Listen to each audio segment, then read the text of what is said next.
Hey everybody, how we doing tonight? Woo! I know you were expecting a stand-up comic and you're getting me, whatever that is, so I apologize.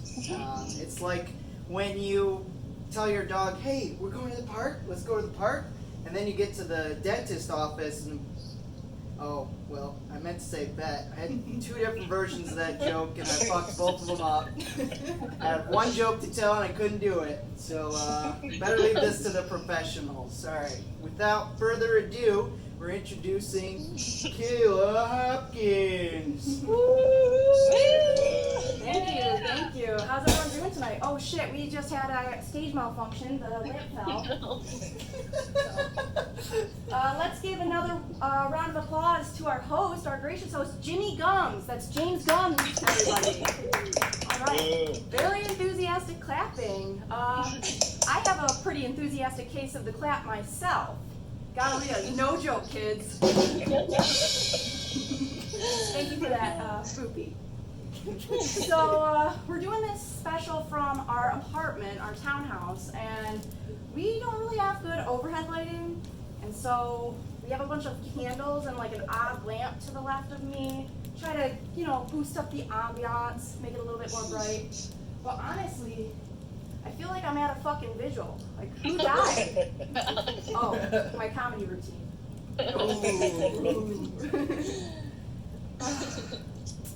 Where do I begin? So, this is my first special, but let me be clear, there's nothing special about this. I don't really think of myself as funny, but my partner, he thinks the world of me. In fact, today is his birthday. Happy birthday, Boo. And for his birthday, he asked for a 30-minute stand-up routine. Now, I should have known he was talking about sex, but for some reason my mind jumped to comedy. And so, here we are. But don't worry, those 30 minutes are going to be disappointing regardless.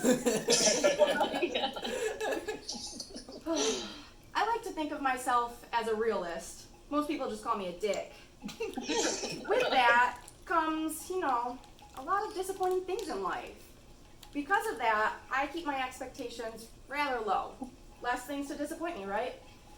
With that comes contrast, high expectations. Something I have very high expectations for is toilet paper. I have 3 holes down south, something's flowing out at any given moment. I need a TP that is heavy duty, something that's absorbent. It needs to be 2-ply, none of that 1-ply shit, the stuff that one wipe and it literally just poof, vanishes from your hand.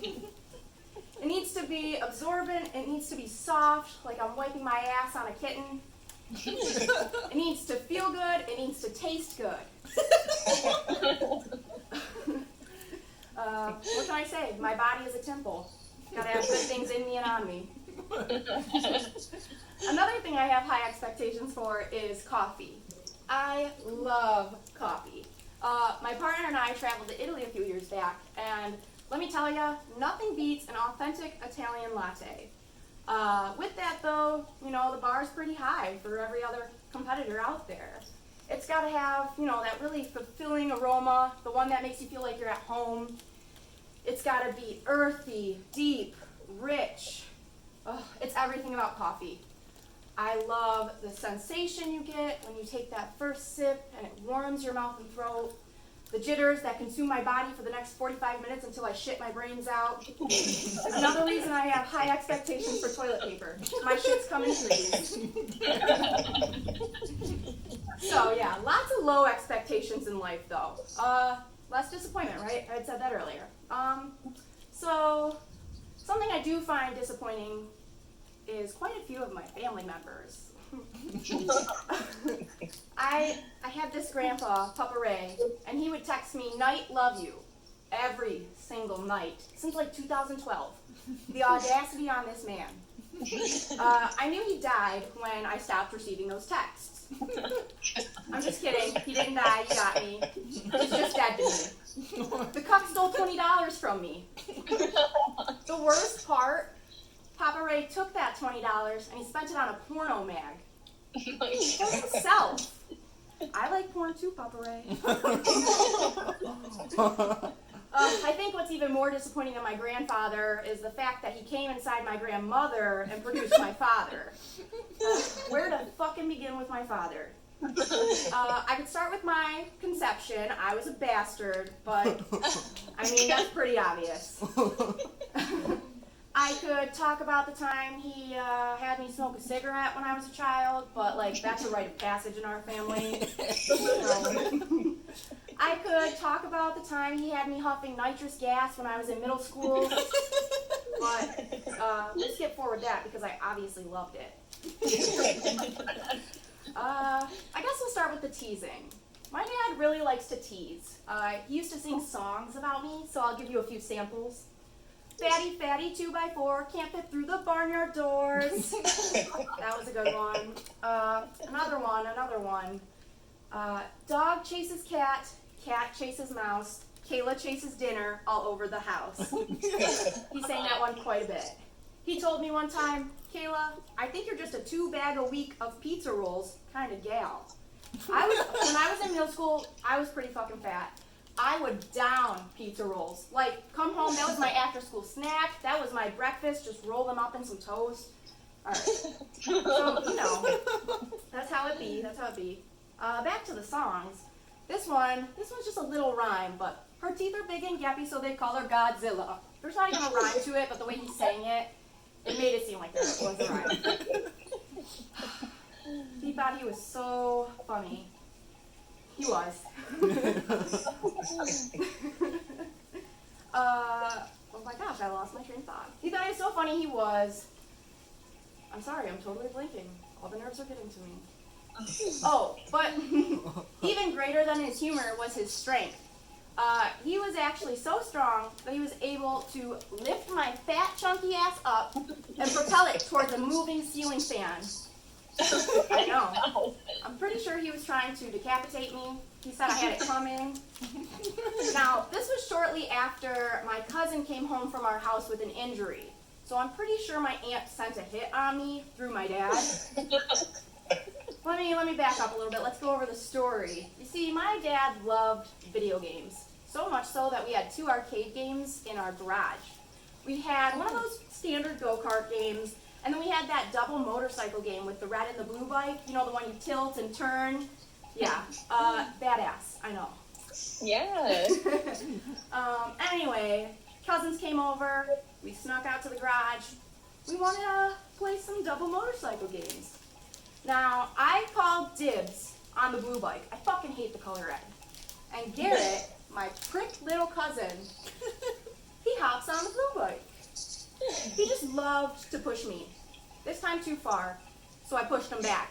I shoved that little fucker to the ground, okay? He busted his head open. Now, let's be fair, Garrett had a pretty bustable head, so. But yeah, he comes home with a few staples in his head, and then my dad conveniently lifts me towards a moving ceiling fan. I don't know. In addition to my cousin always picking on me, my brother liked to get involved too, Ethan, and him and my dad would sometimes team up on me. I remember this one time in middle school. It was like a nightly routine for me, just to stay up until like 3 a.m. and then fall asleep and then wake back up with the George Lopez music blaring. It was just like a routine, a ritual.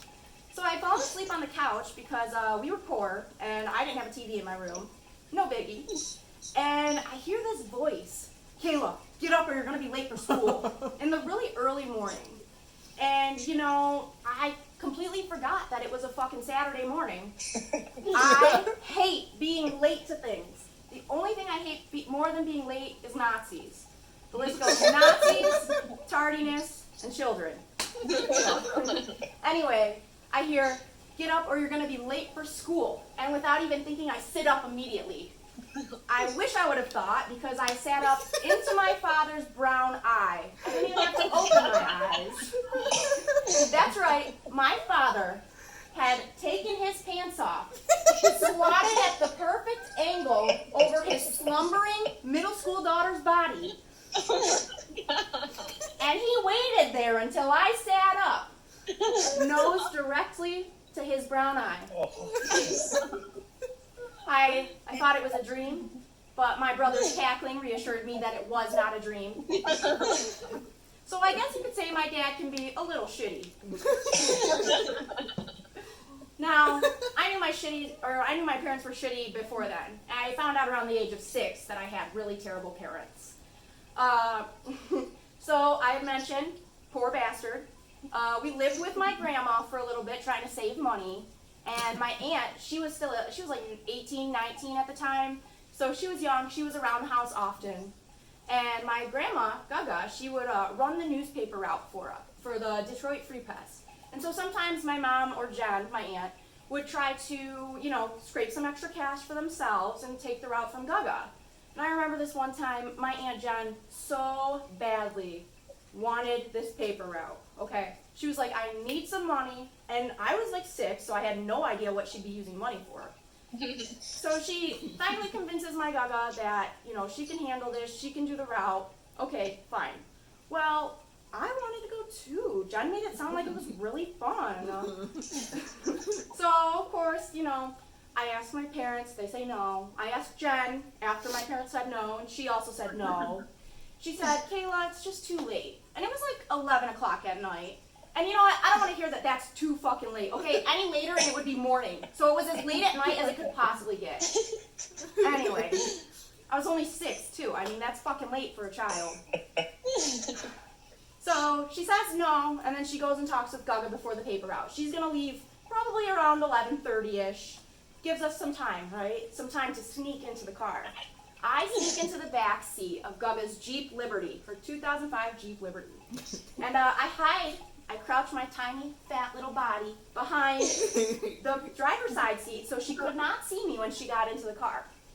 When she entered the car, I immediately started laughing because kids can't keep shit together. And she told me to get the fuck out. Not in a rude way, but just like, come on, kid, get the fuck out.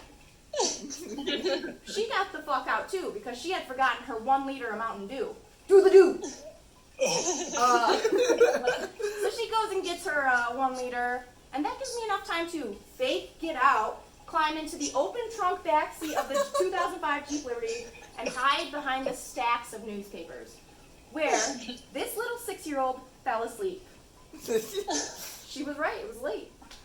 So I came to, I don't know, an hour later, hours later. When I woke up, I was in an abandoned parking lot of a bank, and it was fucking dark out.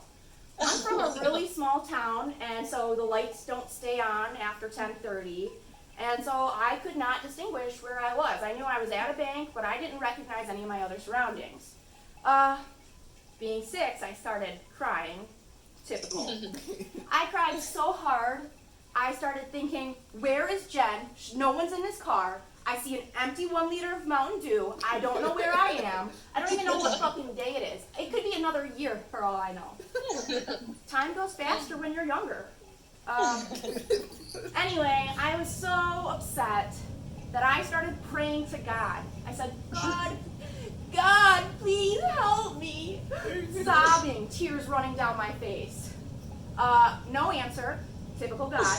So, 6-year-old me thinks, what the fuck else can I do? I get out of the car and run into the abandoned parking lot, and I start screaming because I don't know what to do. I've never been lost or misplaced.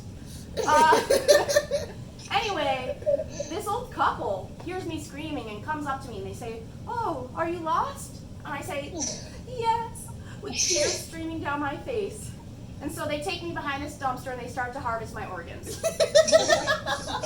I'm totally kidding. They took me across the parking lot to this bar, trying to find the driver who abandoned this child.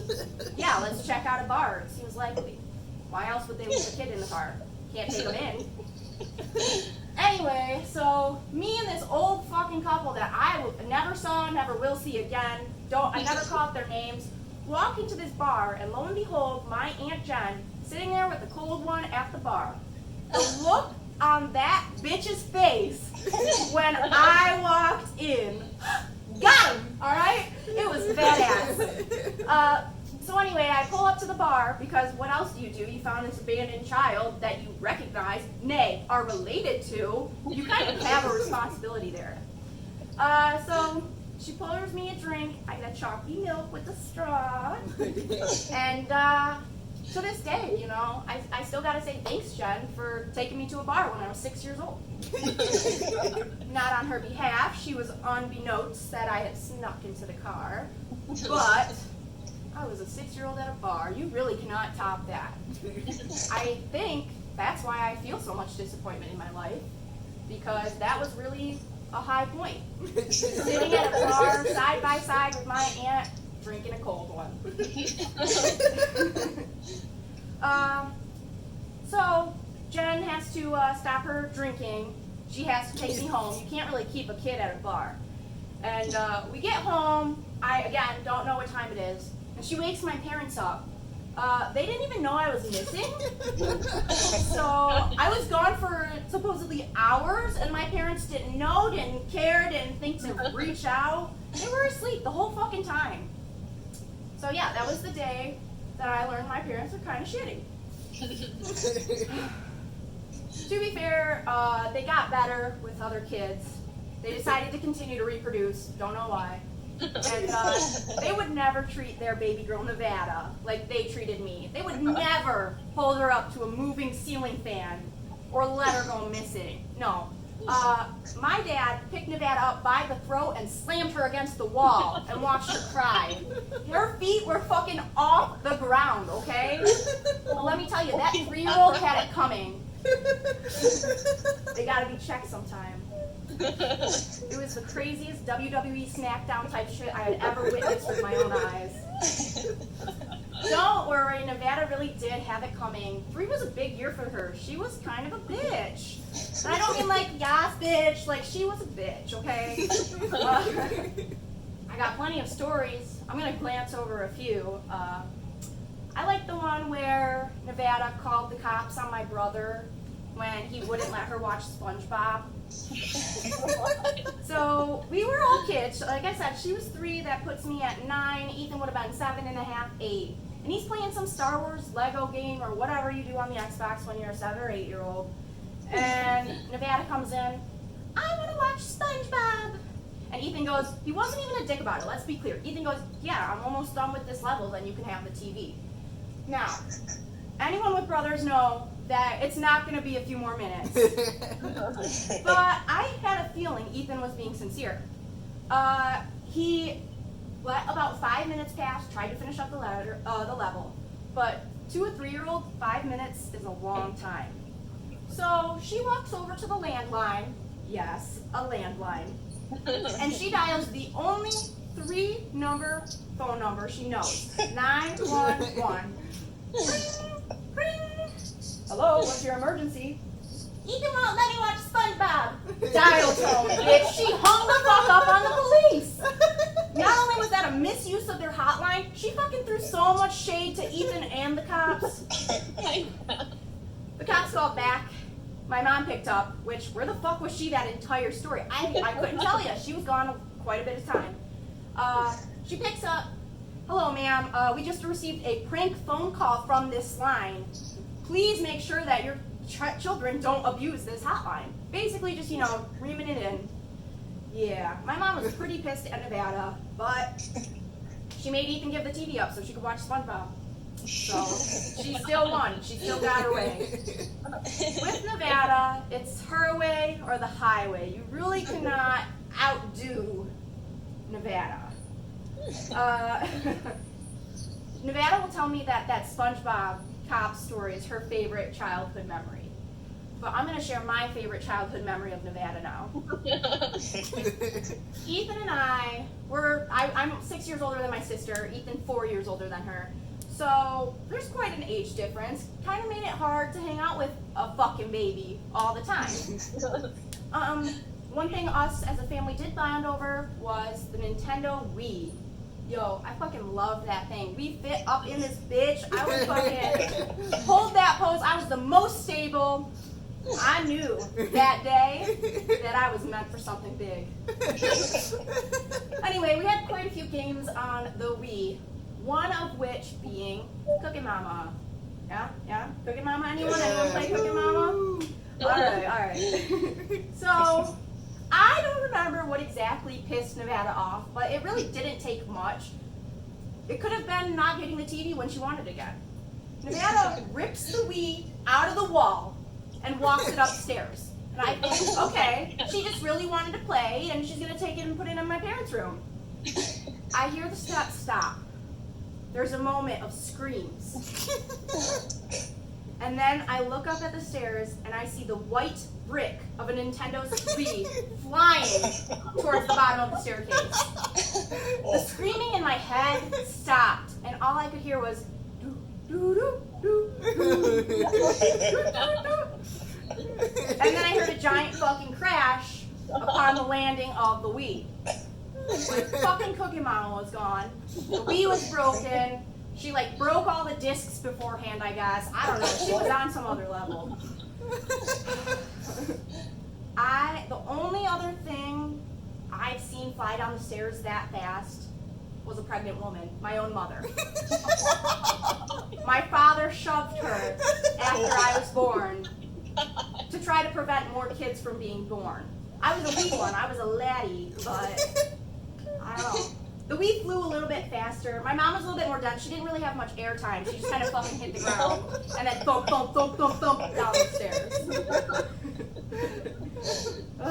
Nevada. Nevada. I love her though. I do love that bitch now. Now that I don't live with her anymore, she's a lot more tolerable. I've talked about quite a few disappointing family members tonight, but Nevada still isn't the most disappointing. She's not the craziest woman I know. I would have to reserve that spot for my great aunt Nan, my father's aunt.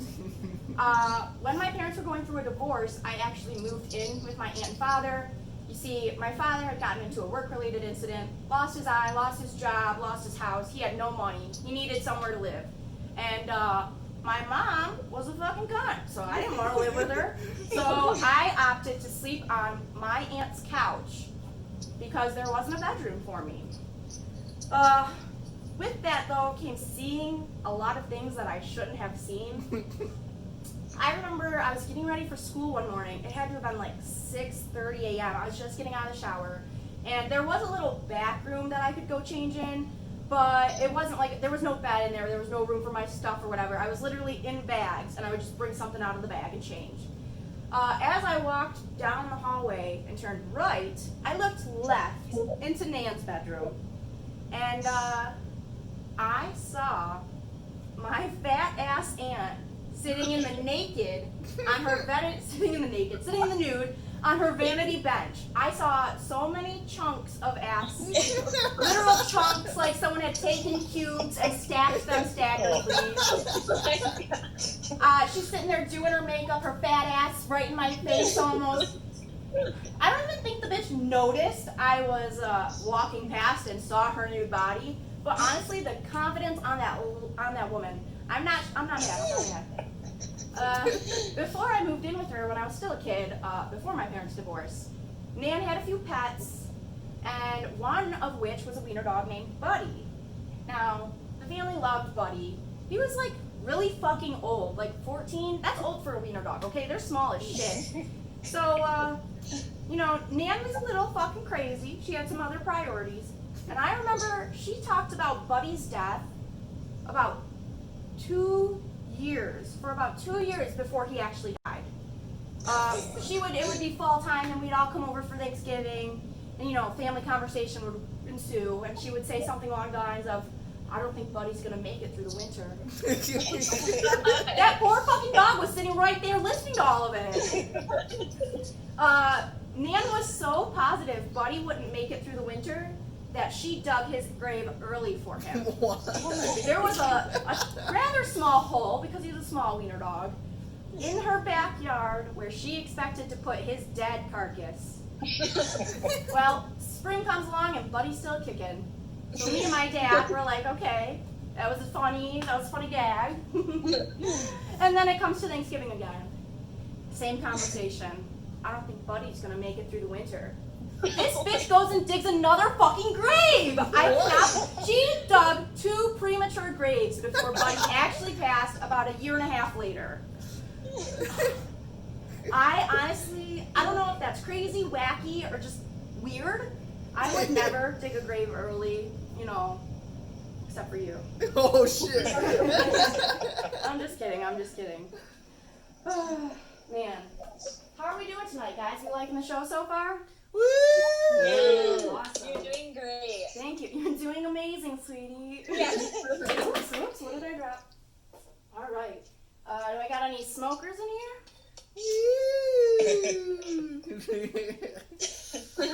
We have our pen. I got a few smokers, all right. I fucking love weed. My dad is actually the first person who introduced me to weed. I'm going to tell the story about my first time eating an edible. So I had just gotten back from one of the cheerleading games. It was like a Friday night football game. Literally still in my uniform. My dad and his girlfriend, she looks at me, he looks at me, I look at them, and they go, go get changed. And I go, okay, kind of weird, but I was gonna anyway, you didn't need to tell me. Fuck, it was like 10 o'clock at night, getting pretty late. So I go get changed, I'm in comfy clothes, and he goes, okay, I got us some edibles. And I go, shit, okay. So I'm gonna preface with the fact that I was super fucking suicidal, and I was on a shit ton of antidepressant meds. Happy pills. And so I'm taking a bunch of meds. My dad hands me this corner of a cupcake. He goes, eat it. If you want more, we'll give you more. And I go, okay. It was the nastiest fucking thing I had ever tasted, besides the scent of my dad's shitter on my fucking nose. Yeah, that was so strong I could taste it. Anyway, so I have this edible, and it's great for about 30 minutes. And then everything changed when the Fire Nation attacked.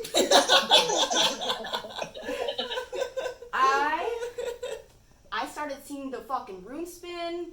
I saw security cameras in the fucking corner watching me. I saw some crazy, trippy shit. And I fucked up taking the Zoloft at the same time. Because I ended up having nightmares for the rest of my life. No, those are separate from this. So, whatever. The edible sucks. I literally go to bed. According to my dad and his girlfriend, I was fucking screaming the entire night, like through my sleep. There was demons in there, I'm fucking telling you. Anyway, the next day, I'm still fucking high. I had to be because the room was spinning. I didn't know what the fuck to expect. I opened this door to see my dad's girlfriend naked on top of my father and his penis going in and out of her.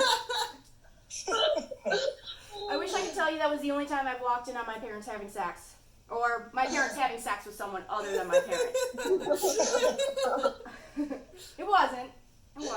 That's okay though, get it in, do your thing. I should have knocked. Honestly, I was in the fucking wrong, but I was so hopped up on cannabis that I had no idea what the fuck I was doing or where I was. I honestly thought I was opening the door to Narnia. That was the first time I had taken edibles, and then after that, I was really turned off from weed because it was just really scary. I didn't know if it was going to be like that with smoking. I didn't know what was going to happen. And so I kind of went on a little hiatus. I didn't start smoking again until I was in college. And now I smoke every fucking day. Talked about a lot of disappointing people. I'm one of the most disappointing. What can I say? I'm a redheaded, hot-tempered, pot-smoking, pansexual atheist with a liberal mindset, tattoos, and pierced titties. You really can't get any worse than me. Let's break those stereotypes down a little bit, shall we? So, let's start with I'm an atheist. That seems to rub some people the wrong way. But so do priests, And they're like the closest thing to God. So, but yeah, that's the only joke I prepared on atheism. Let's kind of skip over some other titles. A lot of people think being redheaded is synonymous with being soulless.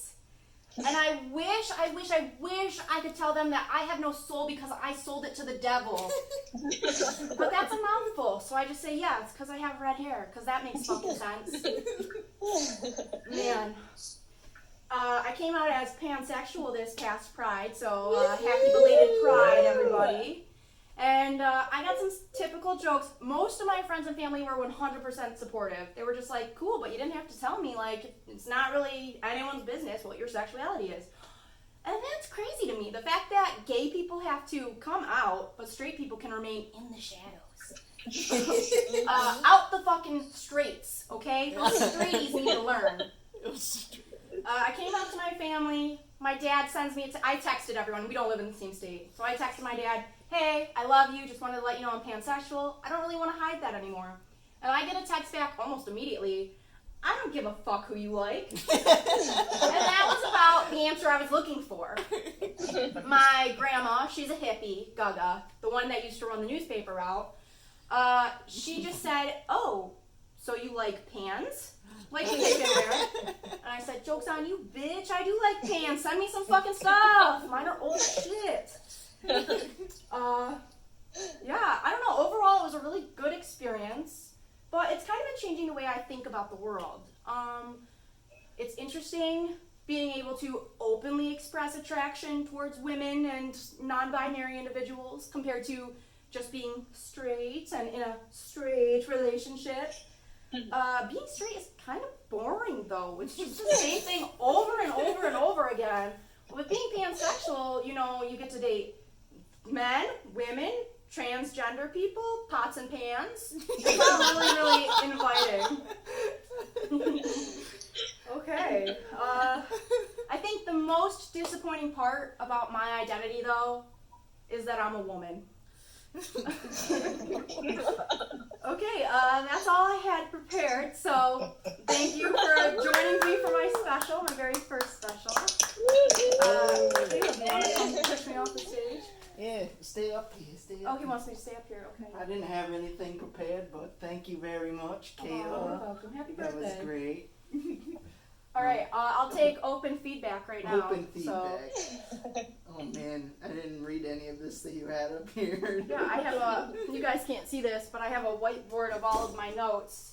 I thought it would look amateur to stand up here with note cards, but you guys wouldn't have been able to see them anyway, so I don't know. Also, I just want to point out that our microphone is a used lint roller, so, you know, very frivolous. Wait, hold on. Okay, Google, define frivolous. Here's the definition of frivolous. Not having any serious purpose or value. I think I meant frugal. Thanks, Google. But yeah, okay. Well, I do have a question.